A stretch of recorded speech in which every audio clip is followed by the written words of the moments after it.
मसीह में सब भाई बहनों को मेरा नमस्कार। क्या आप जानते हैं परमेश्वर सब बातों में हमारे लिए भलाई अर्थात सब प्रकार की भलाई को उत्पन्न करता है और उसके वायदे अद्भुत हैं। वह हमारे लिए योजनाओं को पूर्व में ही बनाकर रखा है। उसका अद्भुत कार्य हमारे प्रति अनुग्रह को लेकर आता है। परमेश्वर की अद्भुत सहायता हमारे जीवन में कार्य करती है।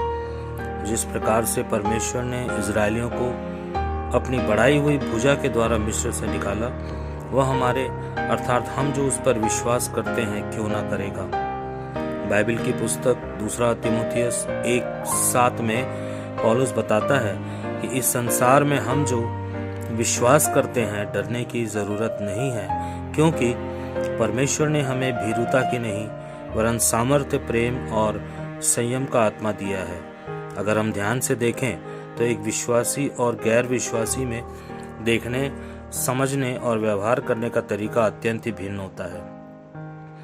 परमेश्वर चाहते हैं कि हम हर प्रकार की अभक्ति और सांसारिक अभिलाषाओं का इनकार करें, कि इस युग में संयम, धार्मिकता और भक्ति से जीवन बिताएं। यह बात परमेश्वर का वचन हमें सिखाता है। परमेश्वर का अनुग्रह तो सब मनुष्यों के लिए प्रकट हुआ है। अनुग्रह के कई चरण हैं जिसमें से होकर हमें गुजरना होता है। यह सब सेंत मेत मिलता तो है, पर हमारे संसार में जो जीने का तरीका, व्यवहार का तरीका, जिसे हम आदत कह सकते हैं, एकाएक नहीं छूटता, परंतु परमेश्वर का वचन और पवित्र आत्मा की सामर्थ्य हमें नित्य धीरे धीरे परिवर्तन और बदलाव की ओर ले चलती है। महत्वपूर्ण बात है कि हमारे जीवन में की हर प्रकार की अभक्ति और हर प्रकार की सांसारिक अभिलाषाएं पूरी तरह जाती रहे। हमें यह नहीं समझना है कि कलीसिया अटेंड करना हमें धार्मिक बनाता है। कलीसिया तो वह स्थान है जहां संपूर्ण मेल मिलाप प्रत्येक मनुष्यों के साथ और परमेश्वर के साथ पवित्र आत्मा की सीख द्वारा होती जाती है। परमेश्वर की धार्मिकता वह है जब हम परमेश्वर के अनुग्रह में एक शांति का जीवन जीते हैं। यदि हमारे हृदय में किसी के प्रति कड़वाहट है, इसका मतलब यह है कि हमारे अंदर ना तो परमेश्वर का राज्य है और ना ही उसकी धार्मिकता। यदि हम या कोई भी व्यक्ति परमेश्वर के उद्धार को अपने जीवन में बुद्धि के साथ लेने की कोशिश करे, तो यह उसके जीवन में पूरी तरह जीवन को नहीं बदल सकता। कलीसिया जाने और अपूर्ण बदलाव और बुद्धि की कोशिशें ये किसी व्यक्ति के जीवन में डर का कारण हो सकती हैं।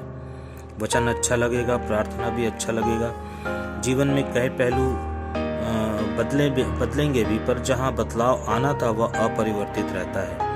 यदि पूर्ण बदलाव ना आए तो एक मनुष्य का जीवन किसी कुत्ते के जैसा होता है जो अपनी की गई गलतियों में पुनः वापस लौटता है। लोगों के बीच विश्वासी तो हम कहलवाना चाहते हैं, पर यह जीवन मन और विवेक की अशुद्धता के कारण बदला हुआ नहीं रहता। व्यक्ति परमेश्वर को जानने का दावा तो करता है, पर वह अपने कार्यों से उसका इनकार करता है। परमेश्वर का इनकार करना सबसे बड़ा पाप है। व्यभिचार यदि किसी ने किया है, हत्या का अपराध किसी से हो गया है, उसकी क्षमा यीशु के कारण तो मिल जाती है, पर परमेश्वर का इनकार करके मनुष्य घृणित और अनाज्ञाकारिता ठहर जाता है। यह तीतुस की पुस्तक में लिखा हुआ है। वास्तव में उद्धार वहाँ है जहाँ एक मनुष्य संपूर्ण रूप से बैर भाव से मुक्त हो जाता है। सांसारिक वासनाएं व अभिलाषाएं शून्य हो जाती हैं। अनाज्ञाकारिता अब उसके जीवन में कार्य नहीं करती। अभिलाषा के दासत्व से वह छूट जाता है। हर प्रकार के पाप उसे घृणित लगते हैं। जहां उसका समय दूसरों को कोसने में लगता था, अब वह परमेश्वर और उसकी भलाई को अपने जीवन में नित्य देखता है। यह वह समय होता है जब उद्धारकर्ता परमेश्वर की दया और हमारे प्रति उसका प्रेम प्रकट होता है। वह अपनी दया के अनुसार पवित्र आत्मा के द्वारा नया जन्म और नए बनाए जाने के स्नान के द्वारा किया है। उसने तीतुस 3 में ये बातें लिखी हुई हैं। परमेश्वर की दया तो सब समय में उपलब्ध है, पर यह हमारी बात है कि हम उसे अपना समर्पण कब करते हैं। उसका पर्याप्त अनुग्रह प्रति सेकंड के करोड़ों करोड़वें हिस्से में भी उपलब्ध है, पर प्रश्न हमारे समझ और समर्पण का है। प्रभु हमारी बुद्धि को खोलते हैं क्योंकि वे हर मनुष्य पर तरस खाते हैं। बाइबल कहती है अभिलाषाएं पाप को जन्म देती है। बात यह नहीं, यह बात केवल पाप या तो शारीरिक है, पर यह कि मनुष्य आत्मिक पाप भी करता है, जहाँ वह चाहता है कि उसकी प्रत्येक बात सुनी जाए। जिस दिन हमें प्रकट होता है कि हमने परमेश्वर का अनुग्रह को ठुकराया है, दुख होता है और दोषी मन हमें कचोटता है, फिर भी परमेश्वर चाहते हैं कि हम पश्चाताप के द्वारा फिरें। बाइबल कहती है परमेश्वर का राज्य यह है कि सबसे पहले तुम परमेश्वर के राज्य और धर्म की खोज करो। परमेश्वर का राज्य यह नहीं कि हम उद्धार प्राप्त करने के बाद सीधे लोगों को प्रचार कार्य करने लगें और लोगों को लाकर कलीसिया में उपस्थित करें। परमेश्वर का राज्य यह नहीं है कि हम सेवा करें और सेवा से पैसा कमाएं। परमेश्वर का राज्य यह है कि परमेश्वर की इच्छा हमारे जीवन से जहां सांसारिकता अर्थात अतिवाद जाती रहे और परमेश्वर की सामर्थ्य हमारे हृदय में काम करे। मनुष्यों के साथ मेल मिलाप बिना कपट का हो, हृदय में शांति वास करे।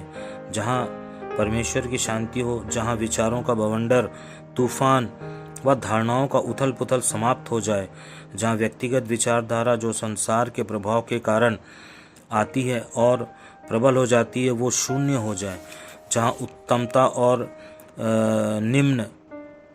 निम्नता महसूस करना समाप्त हो जाए, जहाँ तर्क और वाद विवाद ना हो, जहाँ खुद को सम्मानित देखने की चाह पाप लगे, जहाँ लोगों के प्रति दूसरी सोच समाप्त हो, जहाँ केवल परमेश्वरत्व कार्य करे, जहाँ मन में संतोष का भाव जाग जाए, प्रत्येक बात में परमेश्वर को धन्यवाद देने का मन करे, जहाँ दूसरे को स्वयं से उत्तम समझने का भाव हो, जहाँ संपूर्ण शांति निर्मित हो, वही परमेश्वर का राज्य है।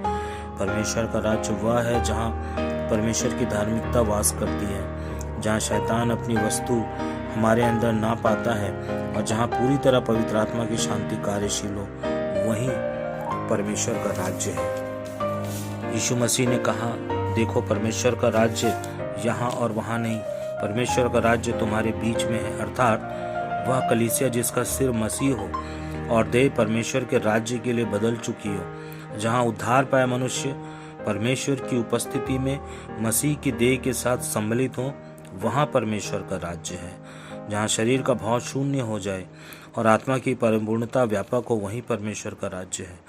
रोमे की पत्री 14 अध्याय उसका 17 वचन में बाइबल कहती है कि परमेश्वर का राज्य खाना पीना नहीं, अर्थात मौज मस्ती नहीं, अर्थात परमेश्वर का राज्य जो है, वरन परमेश्वर का राज्य जो है वो गंभीर बातें हैं। अर्थात जब किसी के हृदय में परमेश्वर के प्रति सिद्ध शांति और सब मनुष्यों से मेल मिलाप, विशेषकर उद्धार पाए हुओं के साथ, वह स्वयं के द्वारा नहीं वरन खुद को परमेश्वर के सामर्थी हाथों में सौंपने के द्वारा कार्यशील होता है। मसीह के लहू की सामर्थ और परमेश्वर के पवित्र आत्मा की अधीनता में परमेश्वर के सामने जैसे मसीह उपस्थित है, वैसे ही हम भी उपस्थित हों। जहाँ कोई डर नहीं, वही राज्य है। पृथ्वी की समस्त परेशानियों से परे की स्थिति शांति है, जहाँ हम किसी से झगड़ा नहीं करते। क्या स्वर्गीय राज्य की पुनर्स्थापना हमारे हृदय में लाती है, जहाँ कोई निराशा नहीं, चिंता नहीं, प्रलाप नहीं। यहीं से परमेश्वर के साथ संबंधों की शुरुआत होती है। मसीह ने तो मार्ग दिया है कि कैसे मसीह अंत तक आज्ञाकारिता में बना रहा। हम तो विश्वास के द्वारा धर्मी ठहराए गए हैं। मसीह की देह की सिद्धता में बढ़ता जाना ही शांति की पुनर्स्थापना है। प्रभु के एक दास कहते हैं, क्या यीशु पाप बने पाप करने से, और क्या हम धर्मी बने धर्म करने से? क्रूस पर यीशु ने हमारे पाप ग्रहण किया और अपनी धार्मिकता को हमें दे दी है। कौन सी धार्मिकता? वह धार्मिकता जहाँ परमेश्वर के साथ सिद्ध शांति स्थापित हो जाए, और परमेश्वर की शांति जो सभी के समझ से परे है, मसीह यीशु में हमारे दिलों और हमारे मस्तिष्क को सुरक्षित रखेगी। फिलिपियो 4 अध्याय उसके 7 वचन में लिखा है। फिलिपियो 2 अध्याय उसका 3 वचन कहती है, विरोध या झूठी बड़ाई के लिए कुछ ना करो, पर दीनता से एक दूसरे को अपने से उत्तम समझो। आत्म केंद्रित मन परमेश्वर को प्रसन्न नहीं कर सकता है।